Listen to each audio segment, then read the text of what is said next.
Shalom to the elect of Israel, to the hopeful elect of Israel, you Hebrew Israelites, you so-called Negroes, Latinos, Native Americans, West Indian, and Haitians. Got to give all praises, honor, and glory to Yahweh, Bahashem, Yahweh Shai, the Most High, the Heavenly Father. His Hebrew name is Yahweh, not Yahweh, not Jehovah, not God, not Elohim, not Most High, not Lord, not Yah, not Jah, not Ahaya, not Allah. It's Yahweh. His only begotten son name in the Hebrew is Yahweh Shai. Not Yahshua, not Yeshua, not Jesus Christos, not Jesus Christ, not Serapis Christus, not Yeshaya, not Yehoshua. It's Yahweh Shai. So got to give all praise, honor, and glory to Yahweh, Bahashem, Yahweh Shai, Bahashem, Rekak Wadash. Double honors to the apostles and elders of Great Millstone who rule well, who teach well, who are the apostles and elders of all of Israel, whether you can accept it or not. And a sincere salutation to all the occupants pushing this truth and believing this truth throughout the four winds of the earth, the entire world, waking up the hopeful elect. And shalom to the Awathium who are listening and learning, the few sisters who are listening and learning. I'm Isaiah from the GMS Orlando camp, coming at you another lesson in truth, facts, faith, and edification, another daily edification. Lord's willing, is be edifying. And this is a lesson that I titled Because of Unrighteous Dealings. And it's dealing with how land was stolen stolen through unrighteous decrees, okay, through through iniquities, right? How they deceived. So Lord wouldn't be edifying. Because when you go and do the history and check all the research, you see that through predatory lending and redlining, land was stolen from so-called Negroes, Latinos, Native Americans, West Indian Haitians. Okay? Through redlining and predatory lending. To tell you through predatory lending, billions was stolen, or billion was stolen from so-called Negro, Latino, Native Americans, West Indian Haitians, billions through predatory lending, okay? And land was taken through redlining. So Lord willing, this be edifying. This is for educational purposes only. This is not for monetary gain. I do not own the copyright to these videos. This is for educational purposes only. Lord's willing, it be edifying. So let me turn the volume down so it won't be echoing. Lord willing, it can have a good sound. So I'm going to cue this first one. It might have a couple infomercials. If it do, so lock you for that.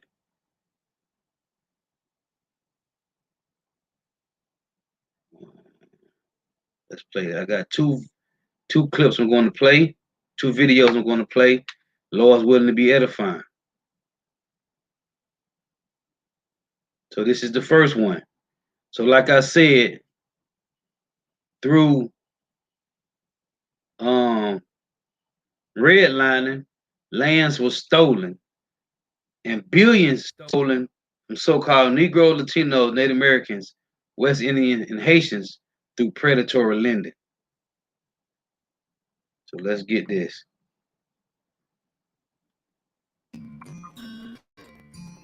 My dad's land was taken.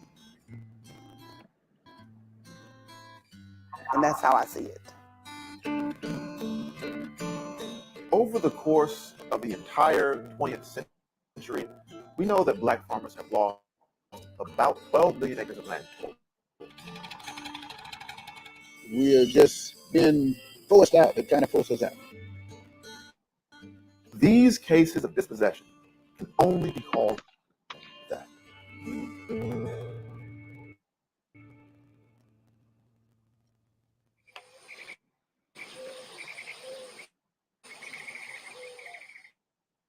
right, just about ready.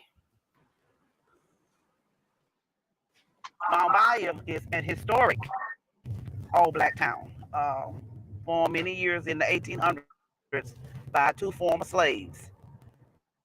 We don't have the overt racism that we used to have against people out in the public.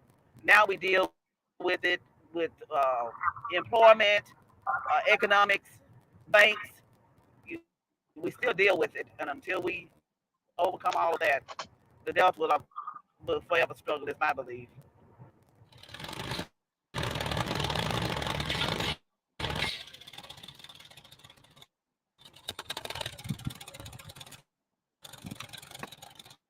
No, I'm gonna help them get a pilot pipe loaded so they can still stop putting the pilot pipe in. I've been doing this all of my life. As a kid, we went to the field until it was dark, either cotton chopping or cotton picking.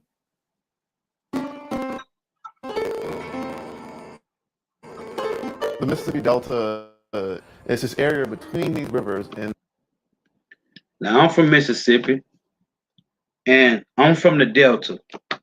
Okay, the county I'm from within the Delta is like 50 miles outside of Jackson, which you can see right here, which is the capital. This where the brothers in Jackson is at, the GMS Mississippi camp. They in Jackson. I'm from a little county in the Delta, which is called Holmes County.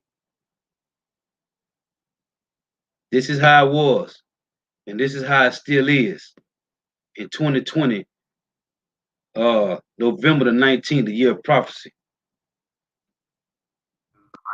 the northwest of Mississippi that has some of the most fertile land in the United States, in the continent, really. You go out there, you will see rows and rows of cotton, soybeans, every single type of crop you can imagine. But in the early 20th century, almost all the land was owned by white folks. It was homesteaded out by the federal government, but was otherwise inaccessible to black folks. My grandpapa, Ed Scott Sr., started purchasing land back in 1938. They came from Hale County, Alabama, and they moved to Mississippi in 1919 before my dad was born. My Shalom, sister. Yahweh Shem Shah, Ba'ashem, Rakak Wadash, Barakatah. Shalom. grandmama hated it here. But in Alabama, black people could only sharecrop. No one would sell them land. Very few could get the historic 40 acres in the mule. Ed Scott Sr. was almost supernaturally gifted at farming. He knows exactly how to rotate the crops, how to plant things in a way that gets the highest yields. And that gave him his own economic gravity that local white businessmen could not ignore. Eventually, the plantation owner decides to sell Ed Scott Sr. a plot of land.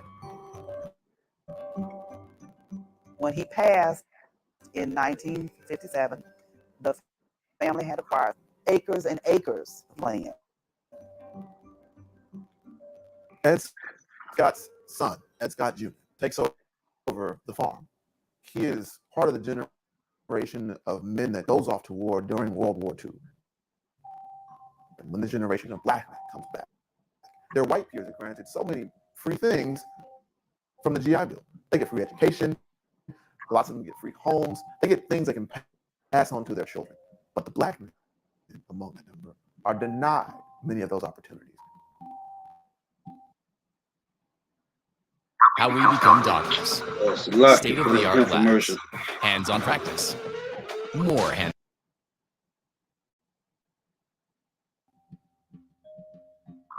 My dad went to World War II, and when he came back, his dad wanted him to go and finish school.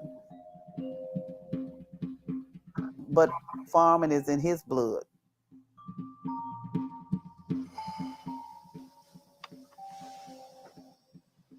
You had to know what you're doing to make a living here. You had to. Mom and Dad used to bale hay and sell chicken and turkey. He used to take turkey to Greenwood down there, and the white people, and sell them. My dad was the smartest one of his stipulate and the hardest worker of his stipulate. You know, every now and then he'll say, God ain't gonna make no more land. So you better hold what you got. When Ed Scott Jr. takes over the farm, he's operating it through one of the most turbulent times in American history. And what he just said was spiritual. God ain't gonna make no more land, so hold what you got. Hey, that's why we look for new heavens and a new earth, man. Wherein dwelleth righteousness, patiently.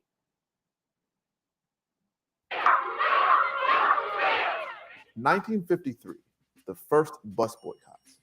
1954, Brown v. Board. 1955, Emmett Till is lynched. You know, I left here and went to Selma, Alabama when they had the march from Selma to Montgomery. Mm-hmm. It was rough back then, but you had to have some guts to stand up and just be rough with them. And that's the elect standing in great boldness now, man. Okay? That's the elect right now standing in great boldness, pushing the truth.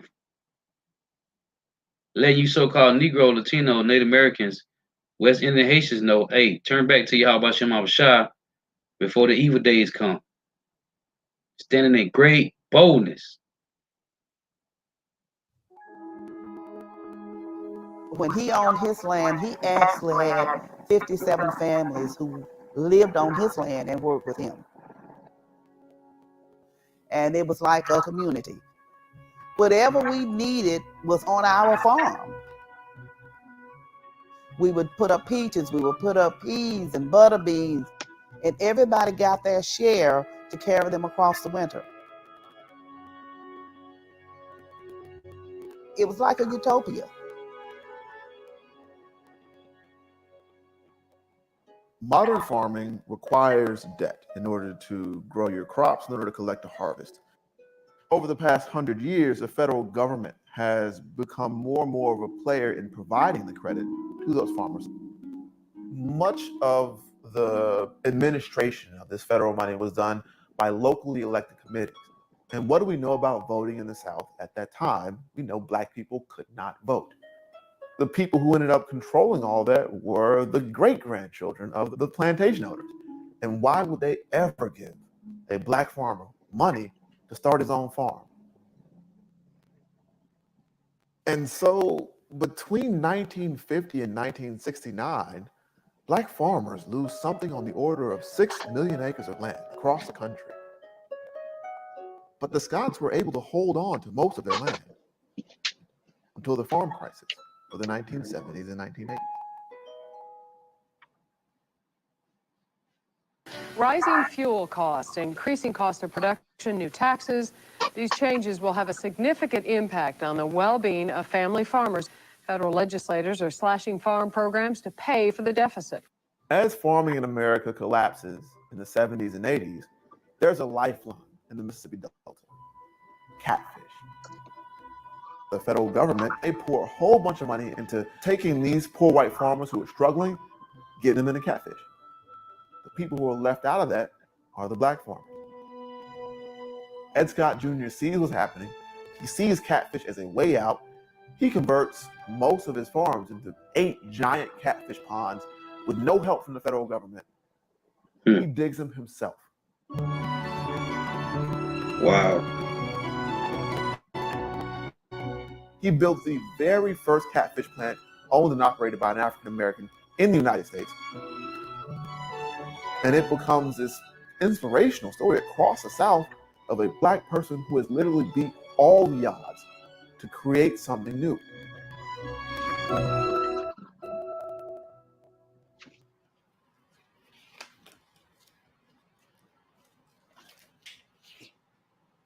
My dad loved clothes, and he loved to dress. Even on a daily basis, he wore what we call khaki suits, which would have been a khaki shirt with matching pants, and they had to be starched and ironed. He always had a nice new car, but he kept it closed up in a shed so no one would know he had it. he did not commingle, meaning white people would call stand in your place. Well, no black supposed to have a car. There's going to come a time when they think you're uppity. And that's exactly what happened to the Scots. It wasn't just because we were black, it's because we was doing so well in front. We were doing so well. Blacks were never successful at getting enough money to farm with from USDA. So when they went in to get the money for the crop, they gave them half of what they need, which was the way of keeping blacks from being successful. Because if you're going to grow beans and you say, I need this much for fertilizer, I need this much for crop protection, I need this much for seeds, and I need this much for watering, and you only get half of that, and there's no way for you to produce a good crop. Yeah, you should try to buy no land in Mississippi. You never own no land in Mississippi. White people ain't gonna let you own no land in Mississippi. That's what the county agent will tell you. Hey, warning order. You know what a warning order is? It means like, hey, we got an operation Like that's for going the to be coming up pretty infomercials. soon in the southeast. I ain't think it was gonna be this many, Wawa. but it is what it They're is. going to be having discipline go there. Little warning order. Go get some. It's documented. They did not offer him the same loan terms. They regularly offered him much smaller loans than they did white farmers in the area. The county agent, he refused to give him a loan. So he could not feed his fish, could not water his crops. They foreclosed on his land. At its peak, the Scots farm spanned across 1,000 acres. Now it was down to just 300. Wow. Who won it? Black farmers win now. In 1997, thousands of black farmers sued the USDA for discrimination. What's known as the Black Farmers Lawsuit is actually called Pigford versus Glickman, one of the largest class action lawsuits filed on behalf of black farmers against the USDA and the federal government. There's a wide disparity in the way the Department of Agriculture treats black farmers versus white farmers. Because of the practice, the discriminatory practices of USDA, I was put out of business. My family was destroyed, and basically they just destroyed my life. The Scots become one of the marquee families in this lawsuit.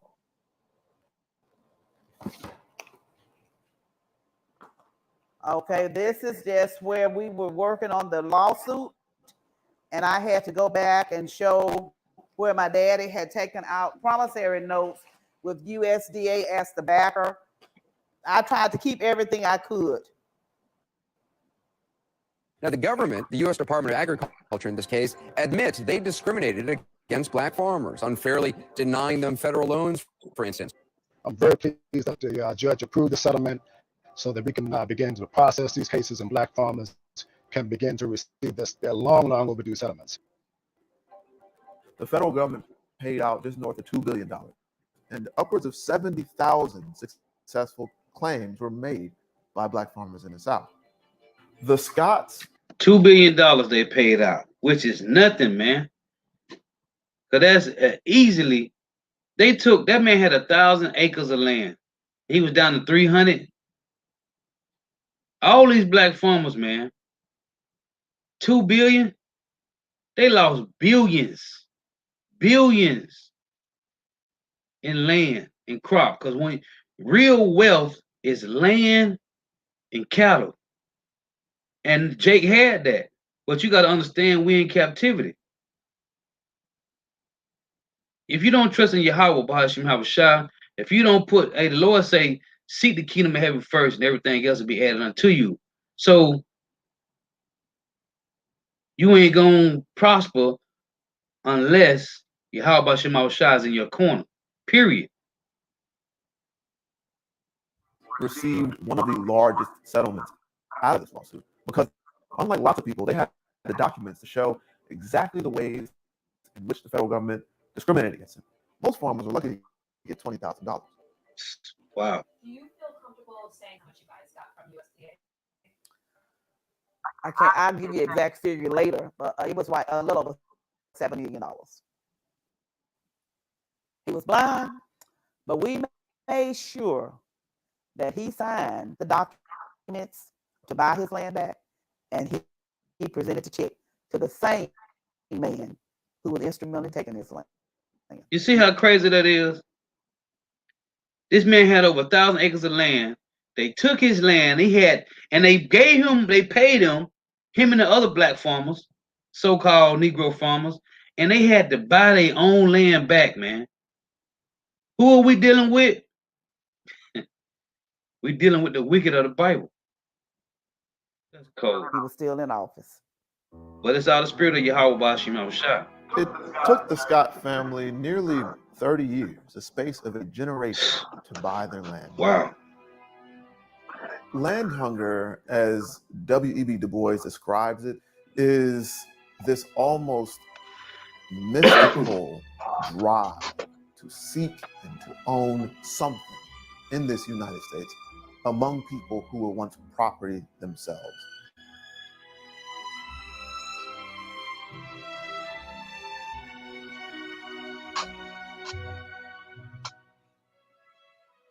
If you look at the Scots, you look at what the land meant to them. It wasn't just money. It was destiny. It was something to hold on to. It was a purpose and something that held their family together through generations. Because land is real wealth, man. That man had over 1,000 acres of land. That's real wealth. When you got land and cattle, that's real wealth. Hey, and they hate to see you with it.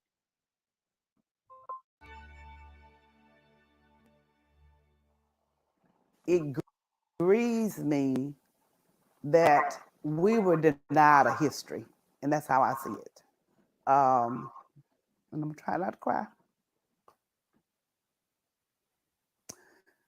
It's dear to me that my children know what my ancestors went through for us to be where we are and who we are.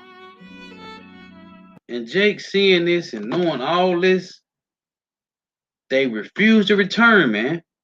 Okay? They stole land through redlining. They took billions. You can go look it up on Google. They took billions from so-called Negro, Latinos, Native American, West Indian Haitians through predatory lending, man. Billions they took. And through redlining, they took lands, man. Okay? They decree unrighteous decrees. This is who we dealing with. The wicked. And for my dad, having the land and keeping the land, that was his dream. That was the heritage. The land was the heritage.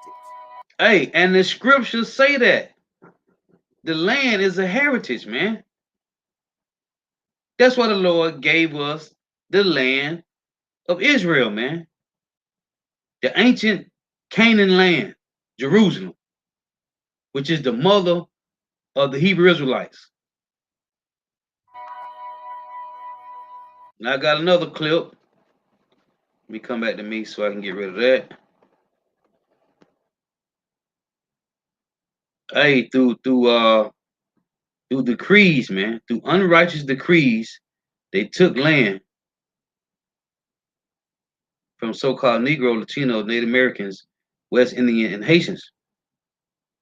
So let's play this. Then I'm gonna get some precepts. Lord willing to be edifying.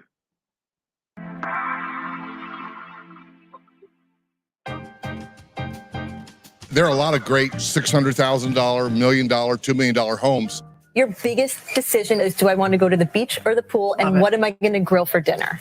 South Carolina, Hilton Head. What's going on there? People with families, everybody loves Hilton Head. One of the best ways for an American family to create intergenerational wealth is to own some land. It's in high demand, and they don't make it anymore. I'm standing on the beach of the beautiful island of Hilton Head, South Carolina, where after the Civil War, Black people owned most of this. But over the decades, the land was lost. And to this day, we got Black folks that are still fighting to keep their little piece of the American dream.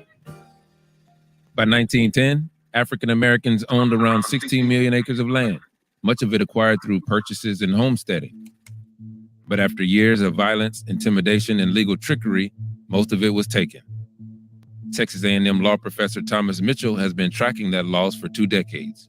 Historically, if we're talking about African Americans, despite this incredible acquisition of land after the Civil War, most of that property was not considered prime real estate. For example, Hilton Head, South Carolina. Until 1950, Hilton Head was remote. There wasn't a bridge from the South Carolina mainland out to Hilton Head Island, and the island was owned by majority African Americans. Right. What does South Carolina do? They build a bridge. Real estate developers realize, oh, there's a great economic opportunity, and they have the visions of what has become Hilton Head. The indigo, rice, and long staple cotton of the past have given way to the golf, tennis, and swimming of today's leisure society. They started buying out individual families, and there's hardly any Black landowners left. And what's just happened as our society has advanced, areas that were once considered the backwaters no longer are the backwaters. For the infomercial. The Martins here just realized they outgrew their home, so they used Rocket Mortgage to finance their next one. Need to know if your next home fits your budget and your family? Rocket can.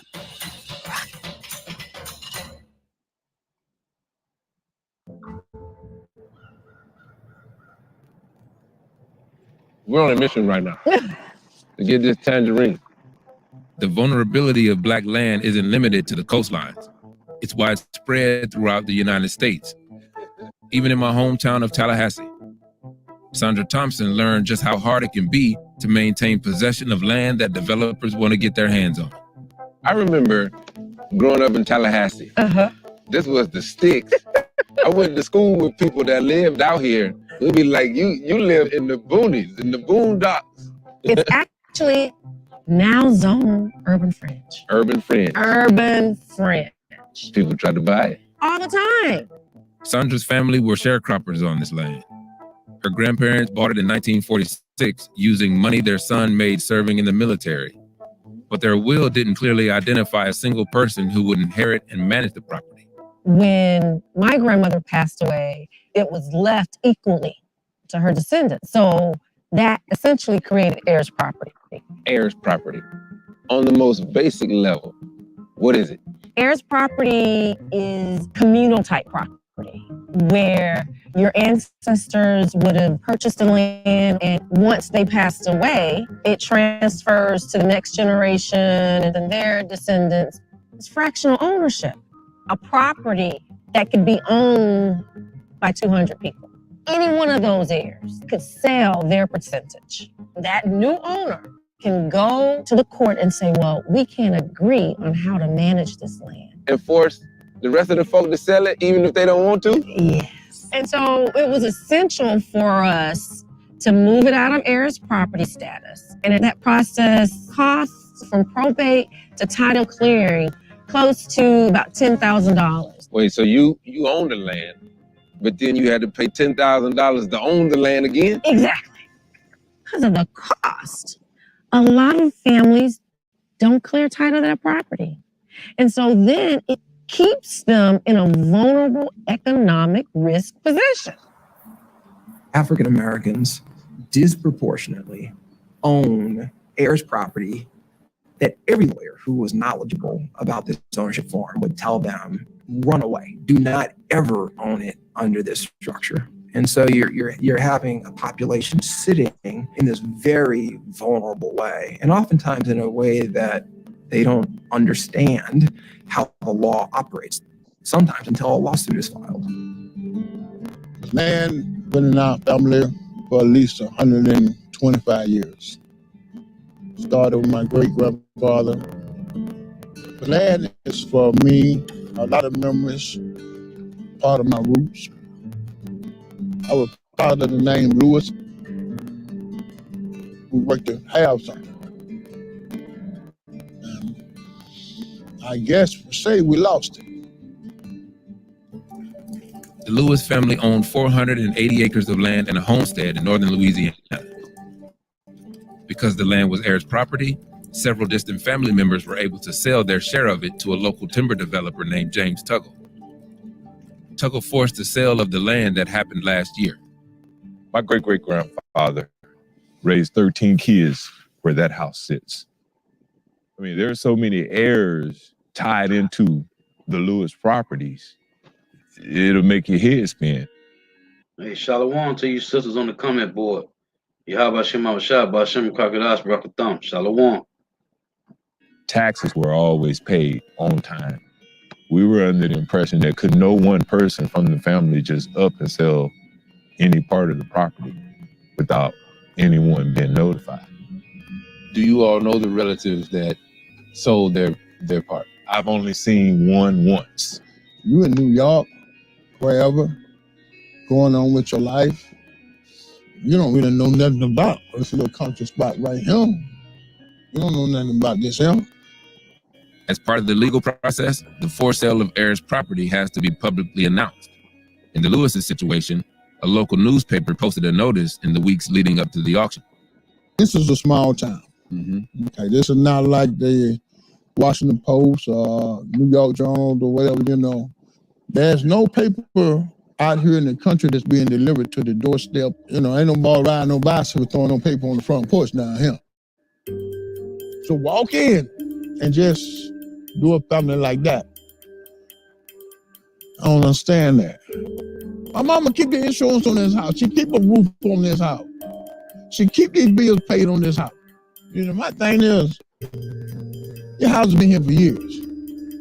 Because of technicality, you uprooted a family. Shortly after James Tuggle completed the purchase of the Lewis property last year, the sheriff evicted Michael. So this is Psalms. This is Psalms 94 and verse 20. It reads, "Shall the throne of iniquity have fellowship with thee? No, no type of fellowship. Which frameth mischief by a law." The name of this video, how property law is used to appropriate black land. This is Isaiah chapter 10 and 1. It reads, "Woe unto them that decree unrighteous decrees, and that write grievousness which they have prescribed." This is what they do, man. Like saying Job 13 and 4, "Ye are all forgers of lies. They are physicians of no value," man. Unrighteous decrees. As a matter of fact, let's get this. Ecclesiasticus, also known as Sirach in the Apocrypha. Ecclesiasticus chapter 10 and verse 8. "Because of unrighteous dealings, injuries and riches got by deceit, the kingdom is translated from one people to another." Hey, they got to be thrown down, man. For the wickedness, man. This is where your trailer was sitting here. Those are the steps to the front entrance. I called the sheriff.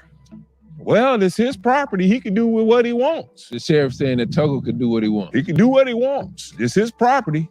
I suggest you move the trailer. He says, well, that's all I can tell you. Is there anything I can help you with? I told him no. Michael ended up with a little over $2,800 for his share of the property. He used it to relocate his trailer home to a half-acre lot nearby. Still got to put in a water line. The water line's across the road.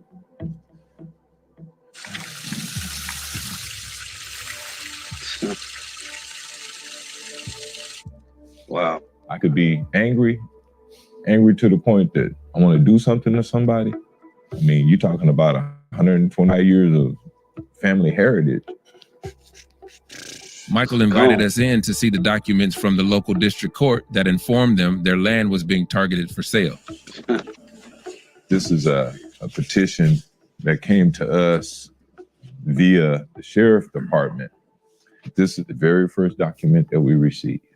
You're hereby cited to comply with the demand contained in the petition, which office is in the town of Homer, said parish state. You have There's a lot of 15 words days after thrown this. at somebody that really can't understand some of the lingo, so to speak. Mm-hmm. And we get up to the office to find out exactly what it is that they're trying to say. Hey, we taking it, man. Debo, this is what they do. If you go to Google and look up Seneca Village, which today is now known as in New York, Central Park. Central Park was land that was owned by so-called Negroes, Latinos, and Native Americans, man. But now today, it's known as Central Park in New York. That was black-owned land. They took it through redlining and framing mischief by laws. Unrighteous decrees that they have prescribed. That's why it said that they are forces of lies, they are physicians of no value. The physician that they are doctors. Their word mean to falsify, man. Through lies, through their laws. Hey, but we in captivity. So it is what it is. To make sense of these documents and get a better understanding of what happened to the Lewises, we visited the clerk of court, Brian Flynn. Anything involving a partition lawsuit is filed here in this office. I'm the custodian of all of these records that you see. So you want to take this out in the front? Yeah, we take it out. All right, good.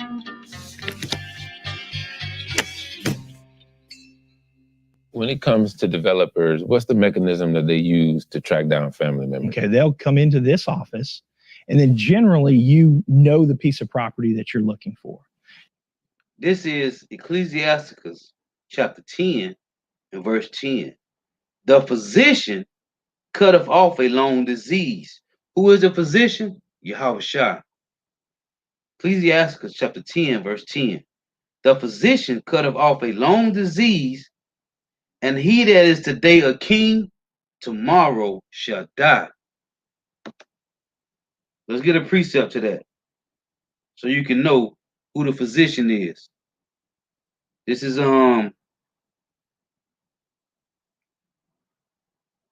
Matthew chapter 9 and verse 12. It reads, but when Yahushua heard that, he said unto them, they that be whole need not a physician, but they that are sick. They that be whole need not a physician, but they that are sick. And who's sick? Us, man.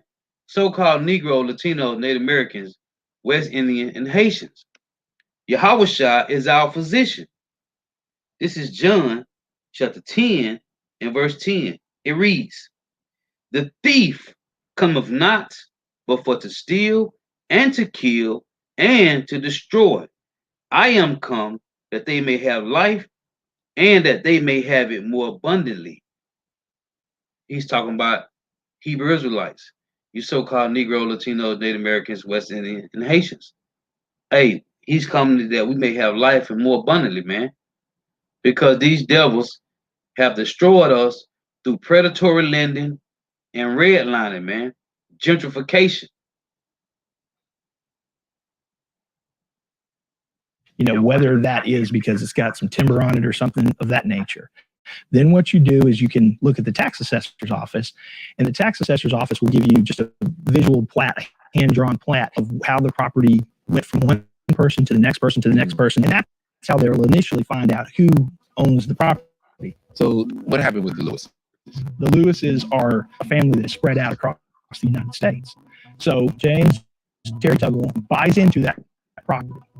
Now, he didn't just buy a sliver of that property. He ended up buying somewhere in the neighborhood of 20%. Understood. Once he owns that, he can force the entire thing to be sold. And that's what he did. Which he did.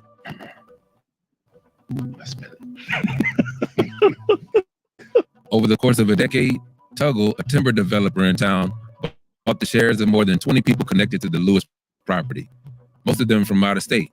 He declined our request for an interview and didn't respond to our written questions. So the sale happens at the sheriff's office, where it is publicly open for bid, and it's sold for $555,000. And a bargain of a price, right? Well, I mean, I don't know, $550,000 for 500 acres. Oh, I've seen 17 acres of land sold for $1,800, and believe me, that that's disturbing. The sale he's talking about was made in 2001 to a real estate investor named James Steele, who advertises his ability to force the sale of heirs' property. We caught up with him at a sheriff's auction nearby. All right, suit number 41821, Trig Investments, LLC versus Maurice Hunter et al. The minimum acceptable bid is $2,294.25. The floor is now open for bids. Do I hear a bid? Bid cost. Okay. $2,294.25 is sold. Just put your name right there. Morning, Jim. Morning. How you doing? Fine. What just happened today here? Well, I bought an interest in a piece of land, an undivided interest, when it's inherited and there's a lot of heirs.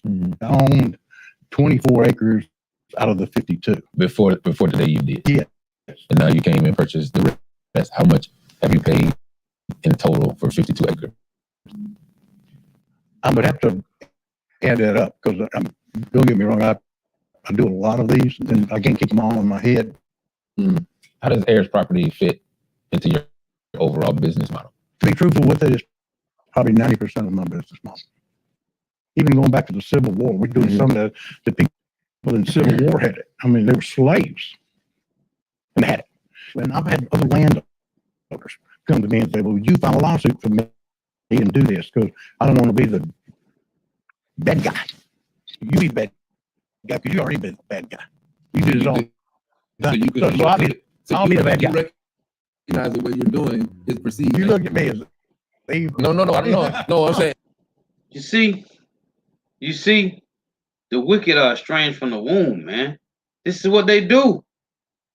This is Job 24:3. Some remove the landmarks. They violently take away flocks and feed thereof. They drive away the ass of the fatherless. They take the widow's ox for a pledge. They turn the needy out of the way. The poor of the earth hide themselves together. Behold, as wild asses in the desert, go they forth to their work, rising betimes for a prey. The wilderness yielded food for them and for their children. They reap every one his corn in the field, and they gather the benches of the wicked. They cause the naked to lodge without clothing, that they have no covering in the cold. They are wet with the showers of the mountains and embrace the rock for want of shelter. They pluck the fatherless from the breast and take a pledge of the poor. They cause him to go naked without clothing, and they take away the sheaf from the hungry. You see this? This is what the wicked do, man. They destroy you on every side, man, on every level. This is what they do, man. Because the Lord made them to be carnal, man. This is what they do, man. A thief cometh not, but for to steal and to kill and destroy. And this Job 24, starting at verse 2, all the way down to 10, it's talking about how they took everything through laws from you so-called Negro, Latinos, and Native Americans. This is what they do, man. No, I don't know. No, what I'm saying is to the family member that wants to sell, you're bringing the bank, you're bringing the money. To the family member that doesn't want to sell, you're evil. Probably in their eyes. Yeah. And some people are sincere about not wanting to sell. They mean it. Most don't. Most say that, but they don't mean it. They just want instant gratification and money now. But there are some that don't want to sell, and it's usually the ones that live on the property that are getting free rent, free everything. It's their land. That's not free rent. Well, they only own a minuscule portion of it. I've heard it thousands of times. You can't make me sell my land. And then I respond back. I say, yes, I can. but it's my land. Well, it used to be. Yeah, that ain't Bottom line is what you have is these families who many times owned property for generations, including families who acquired ownership right after the end of the Civil War. Their property rights are instantaneously extinguished, and then they are stripped of a significant amount of their overall wealth, not just their real estate wealth, because African Americans disproportionately who have assets, it's represented in land and homes. So their single greatest asset now has been sold at a fire sale. Proverbs 22 and 28. Remove not the ancient landmark which thy fathers have set. And what did the devil come in and do? Do the total opposite, man. That's why I tell you in 2 Thessalonians 2 and 4, who opposeth himself against everything righteous that Yahweh Bahashim Yahushua have set up, man. They come in and do the total opposite. Why? Because the Lord said these are the vessels of wrath fitted for destruction. And we in captivity, man. You think you're going to prosper without Yahweh Bahashim Yahushua? It ain't going to happen. This is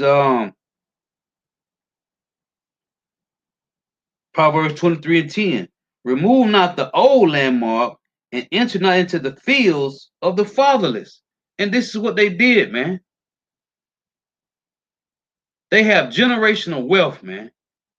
But Job 9 and 24 say the earth was given into the hand of the wicked. This is their portion, to live in the fatness of the earth. Through what? Through the sword, through unrighteous decrees, through laws that they set up, man. And they're getting pennies on the dollar. The way that this system is set up, it seems like it disproportionately affects African Americans who, through legal trickery and threats of violence and lynching and whatnot, land has been taken from them. We ain't African Americans. We are Hebrew Israelites. So-called Negro, Latino, Native Americans, West Indian, Haitians are Hebrew Israelites, the chosen peoples of the Lord. We cannot be African and American if Africa was named after a so-called white man named Leo Scipio's Africanus, and America was named after an Italian map maker, a so-called white man named Amerigo Vespucci. We are not African Americans. We are not Negroes. We are not coloreds. We are not blacks. We Hebrew Israelites. Well, You see what I'm saying? I hadn't lynched anybody lately, so but everything is a joke to these people devils, man. like me, I'm at least nefarious. I'm an opportunist. I'm a racist. I've been called everything in the world. This is Job 20. This is Salaki, Proverbs 23 and 8. The morsel which thou hast eaten shall thou vomit up. And to tell you that in Job 20, everything that you have scoffed down, you're gonna vomit it all up, man. Again, Proverbs 23 and 8. The morsel which thou hast eaten shall thou vomit up and lose thy sweet words. Everything gonna come back, man. Everything you have done, you got to pay for it. Let's get this. 2 Thessalonians chapter 1, verse 6 reads, seeing it is a righteous thing with Yahweh, Bahashim Yahushua, to recompense tribulation to them that troubled you, and to you who are troubled rest with us, when the Lord Yahweh, Bahashim Yahushua, shall be revealed from heaven with his mighty angels, in flaming fire, taking vengeance on them that know not power, and that obey not the gospel of our Lord Yahushua Mashiach. And that's to all the heathen nations and 2/3 of you jakes that love these devils. You're going to die a grievous death. Thus saith the Lord. I'm not a racist. I don't go after certain things just because you're. Hey, it's nothing wrong with being racist. Being racist means you just for your nation. You are for your people. Ain't nothing wrong with that. Prejudice, the word prejudice, that's a whole nother level of the game. Racist just mean you for your people. From black. So of course he's not racist. He's for his people. What he's trying to say is he's not prejudiced. Or you're Asian or you what? You going after the land. So if everybody in the world could sell a piece of land to their brother or their sister or their son, and nobody could build factories, nobody could do anything. It would always be out of commerce and never be able to use. There's no remedy to get it back into commerce. And do you think it's fair? It has to be. It has to be fair. Seeing it as a righteous thing, with Yahweh Bahashim Yahushua, to recompense tribulation to them that troubled you. This is Galatians chapter 6 and verse 7. Tell me it has to be. Okay, we gonna see. Be not deceived. Yahweh Bahashim Yahushua is not marked. For whatsoever a man soweth, that shall he also reap. Hey, every idle word that you devils say, you 2/3 too, man. You will pay for it, man. You can bet your bottom dollar on that. You can bet your life on it. Jim Steele wasn't involved in the forced sale of the Lewis property. James Tuggle, the developer who was, let Greg stay on the land. His mother decided to leave. This is Micah 2:2. And they covet fields. Let's read 1. Woe to them that devise iniquity and work evil upon their beds. When the morning is light, they practice it because it is in the power of their hand to do so. They can do it. Because why? The earth was given to the hand of the wicked. And they covet fields and take them by violence, and houses and take them away. So they oppress a man in his house, even a man in his heritage. Okay? Hey, the Lord was specific with these scriptures, man. This is my mouth. When she retired, this became her home. Why did she leave here? She left here because she was nervous about whether or not her mama's house was going to be pushed down and whether or not her house was going to be next. She couldn't sleep at night. She just didn't feel safe. You see that? Couldn't sleep at night. Let's get the precept on that, man. Hey, the Lord gave, hey, we under the curses, man. This Deuteronomy 28 and verse 65. It reads, and among these nations shall thou find no ease, neither shall the sole of thy foot have rest.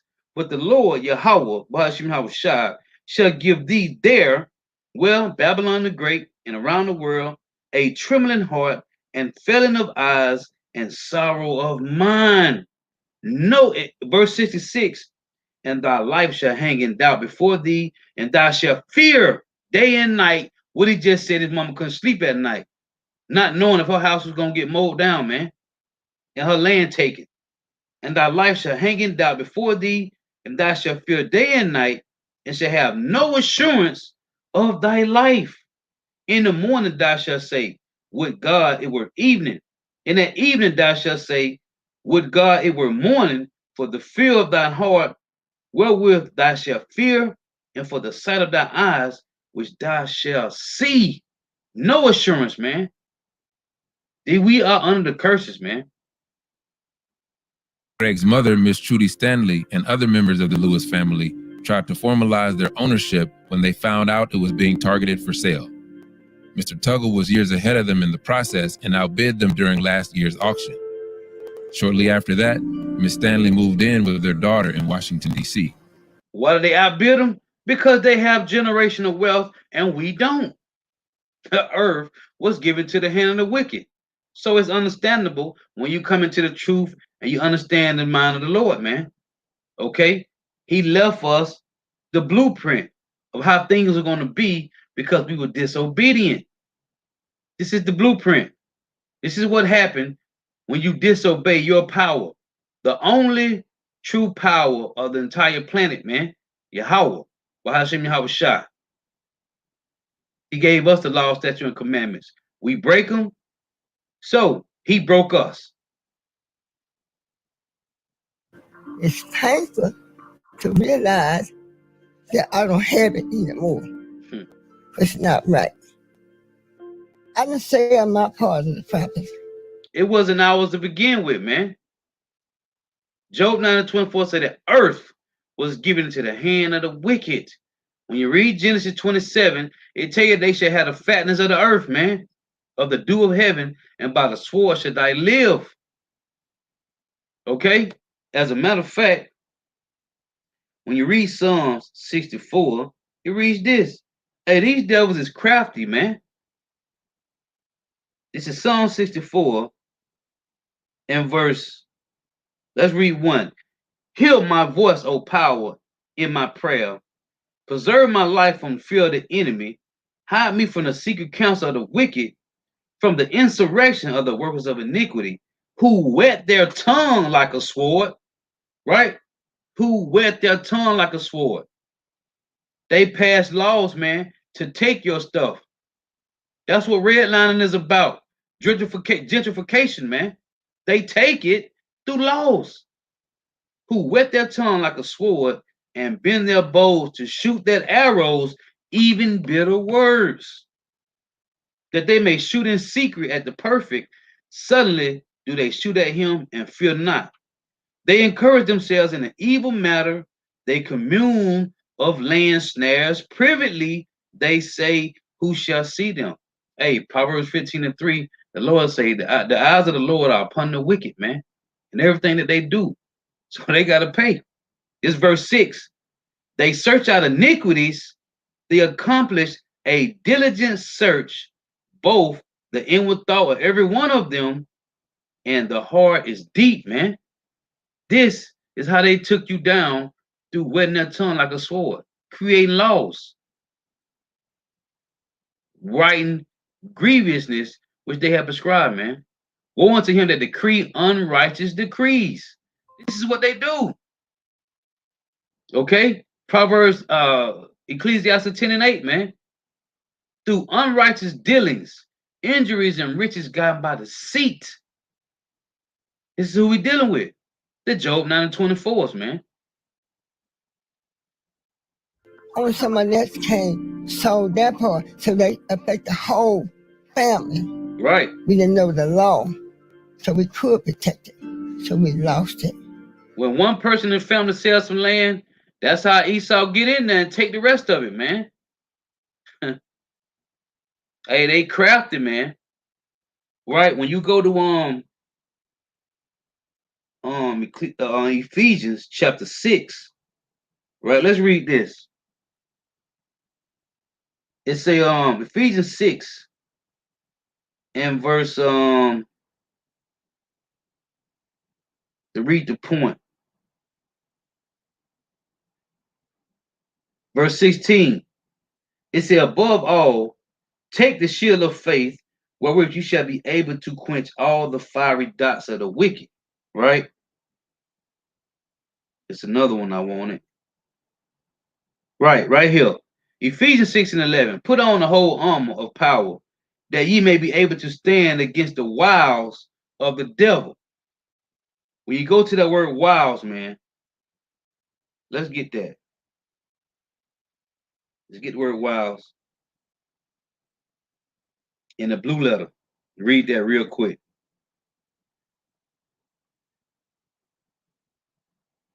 So this is the word wiles in Ephesians 6:11.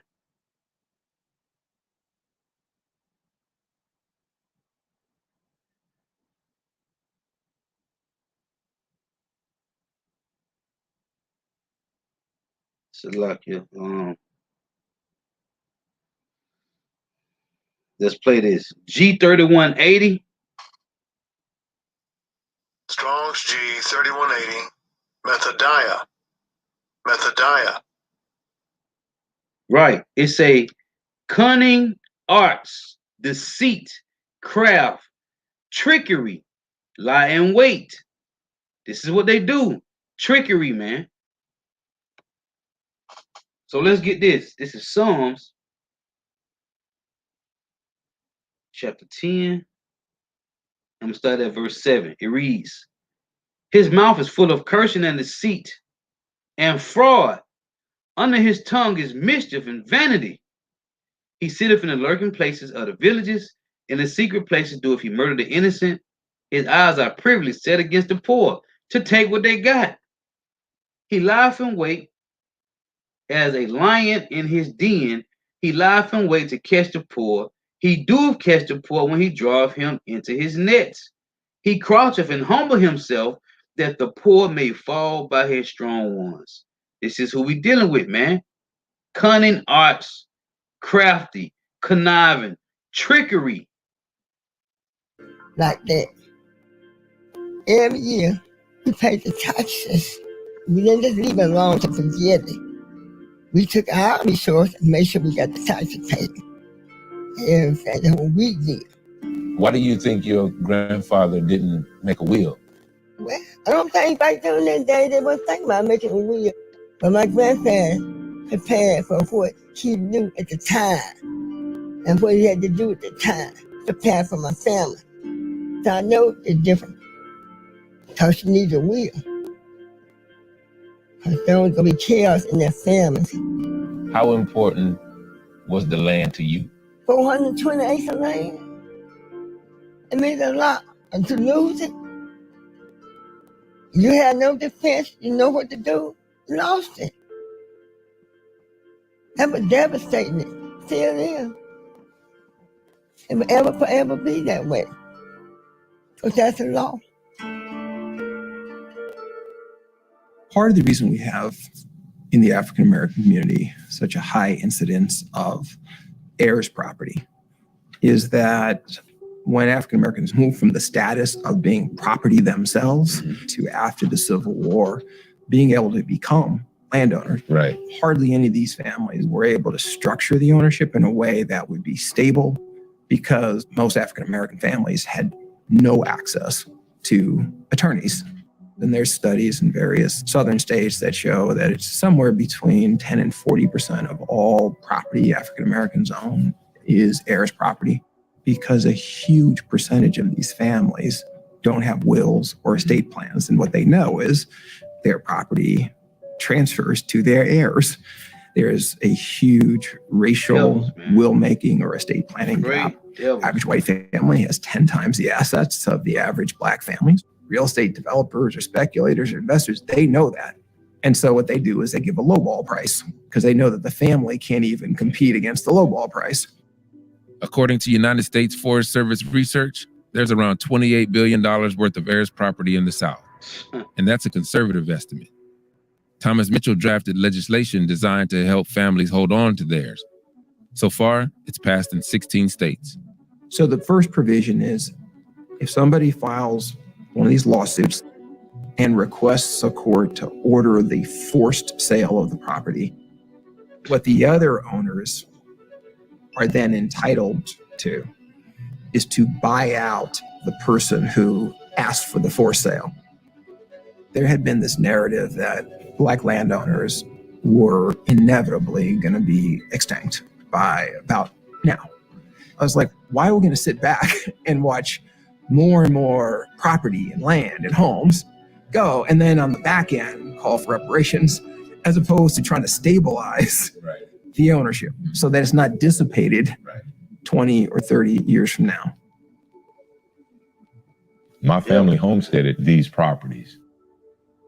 They raised families on these properties.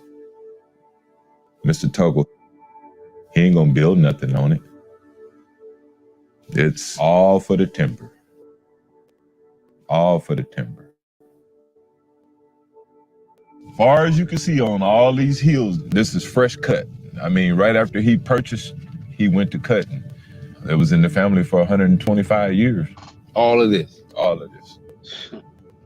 125 years. My aunts and Gone, uncles' just like houses snap of a finger. sat up on the top up here. You can see that it's been wiped clean of pine, and everything that you see pushed up, they're gonna come back and burn it and then replant.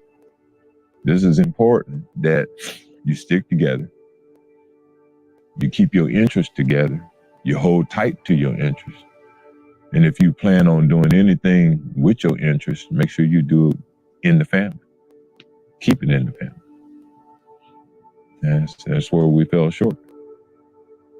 because whatever they got from him now is probably gone.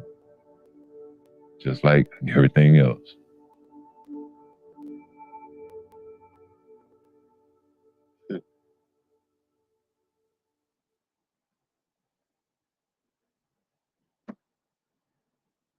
Wow. So you see, as the scriptures say, "Now you good, sister. You good. It's all good, sister. You good." So as the scriptures say, this Habakkuk chapter 1, verse 6. For lo, I raised up the Chaldeans, that bitter and hasty nation. What's that bitter?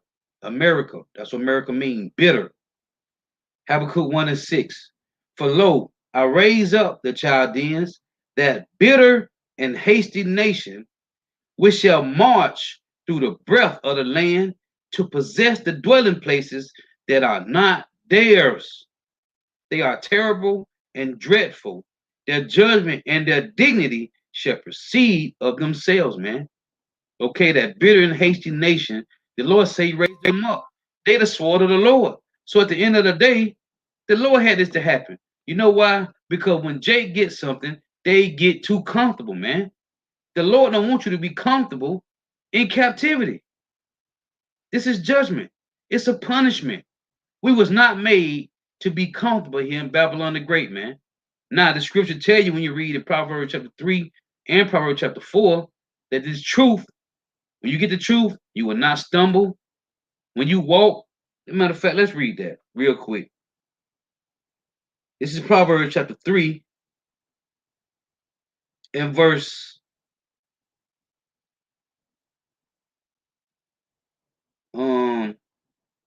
let's read this first. Proverbs 3 and 5. Trust in the Lord Yahweh with all thy heart, and lean not unto thy own understanding. In all thy ways acknowledge him, and he shall direct thy paths.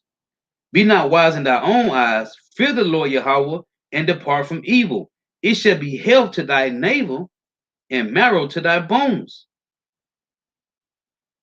It say, this is verse 21.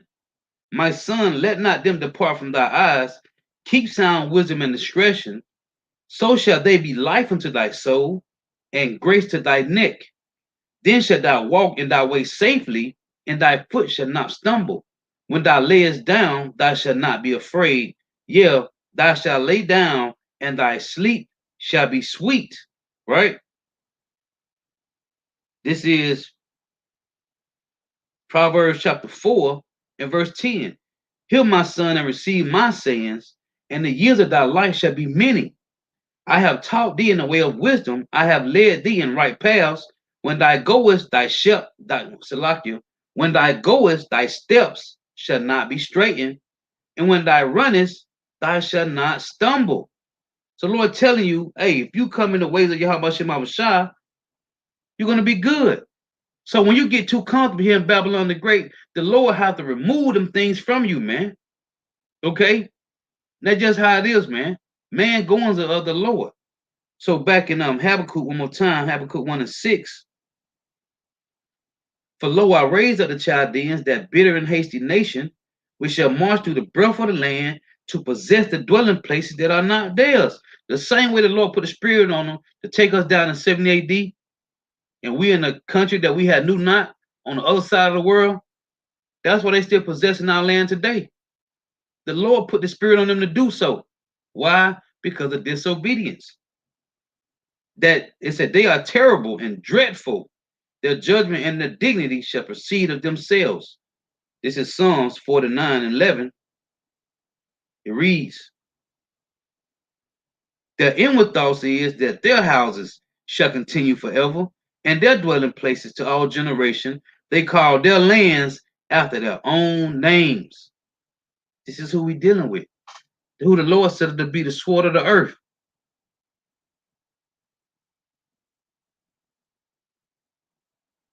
Oh, it's jumping. She said it keeps saying stream unavailable. Hey, that's them devils, man. It's all good though. It's all good. One way or the other, the word gonna get out regardless. This is Proverbs chapter 1 and verse 19. And this is part of the devil coming down with great wrath, messing with brother pages, striking brother channels, taking them down. It is what it is, man. It's all of Yahweh Bashim shot. Point blank, period. Proverbs 1 and 19, it reads, as a matter of fact, let's get Proverbs 1 and 10. My son, if sinners entice thee, consent thou not. If they say, come with us and let us lie wait for blood, let us lurk privily for the innocent without cause. And that's what they do. Let us swallow them up alive as the grave and whole as those that go down into the pit. We shall find all precious substance. We shall fill our houses with spoil. They fill their houses with everything from you so-called Negro, Latino, Native American, U.S. and the Haitians. Casting thy lots among us, let us all have one purse. That's what they did. They came together as a confederate. Let them all have one purse together to come against you, Jake. My son, walk not thou in the way with them, refrain thy foot from their path. That's why I tell you in Proverbs 3, envy thou not the oppressor, and choose none of his ways. For their feet run to evil, and make haste to shed blood. Why? Because, as it says in Proverbs 10 and 23, it's a sport to a fool to do mischief. They are vessels of wrath fitted for destruction. Surely in vain the net is spread into the sight of any bird, and they lie wait for their own blood. They lurk privily for their own lives. Hey, because what it say? Hey, everything they have done is going to turn upon their own head. So are the ways of everyone that is greedy of gain, which taketh away the life of the owners thereof. And this is what they do, man. This is what they do. They were set up to do this. This is their lot. As it say right here in Isaiah 29 and 16. Let's get this. It reads, surely your turning of things upside down shall be esteemed as the potter's clay. They are the vessels of wrath fitted for destruction. They supposed to do this. If you got these devils, if you got these Job 9 and 24, these Idumeans that's doing something right, you know they're going off because their lot is to be the wicked. They can't do nothing right. Again, Isaiah 29 and 16, surely your turn of things upside down shall be esteemed as the potter's clay. For shall the work say of him that made him, he made me not? Or shall the thing framed say to him that framed it, he have none understanding? So the Lord is saying right here, hey, I made them to be the wicked. They supposed to turn things upside down. Because guess what the Lord said in Isaiah 25 and 7? Let's read this. And he will destroy in this mountain the face of the covering cast over all people, and the veil that is spread of all nations. So the Lord is going to turn things right side up. We just got to wait patiently. Endure. Pray to Yahweh Shema Shai that he increase our wisdom, knowledge, understanding, that he increase our strength to endure unto the end, man. Because it's all good. At the end, the Lord say right here in Psalm chapter 2 and verse 4, it reads, he that sitteth in the heavens shall laugh, the Lord Yahweh B'Hashem Shai shall have them in derision. Then shall he speak unto them in his then shall he speak unto them in his wrath, and vex them in his sort of pleasure. It say he that sitteth in the heavens shall laugh, man. This is Proverbs chapter 1 and verse 26. It reads, I also will laugh at your calamity. I will mock when your fear cometh. Now, this talking about 2/3 of Israel, but it's talking about the heathens too, for what they have done, man. These devils done marched through the breadth of the land and took land that's not theirs, man. But why? Because the earth was given to the hand of the wicked. Okay, so, as a matter of fact, I got 2 more precepts. This is Numbers 35 and 33. It reads, so ye shall not pollute the land wherein ye are, for blood it defiled the land, and the land cannot be cleansed of the blood that is shed therein, but by the blood of him that shed it. You have taken and taken and taken with what? With the force of the sword, man. Or you have wielded your tongue like a sword. You pass laws to take things mischiefully, man. This is Habakkuk 2 and 12. Precept to Numbers 35 and 33. It reads, woe to him that buildeth a town with blood and established a city by iniquity, man. You devils gotta pay, man. Judgment is due. This is Colossians 3 and 25. It reads, but he that doeth wrong shall receive for the wrong which he have done, and there is no respect of persons. You're gonna receive for the wrong which you have done, man. You will pay. Thus saith Yahweh, Bahashim Yahweh Shah. A Lord witness edifying. Gotta give all praise, honor, and glory to Yahweh, Bahashim Yahweh Shah, Bahashim Rikak Wadash. Double honors to the apostles and elders of Great Millstone who teach well, who are the apostles and elders over all of Israel, whether you can accept it or not. And a sincere salutation to all the doctrine, pushing this truth and believing this truth throughout the four winds of the earth, the entire world, waking up the hopeful elect. And shalom to the Wathium who are listening and learning, the few sisters who are listening and learning. Lord, witness edifying. Till next time, I say shalom. Hey, the water sisters for tuning in. May Yahweh Shema Shah continue to bless you in your houses. Stay prayed up. The water for tuning in. Until next time, I say shalom. Wa abba.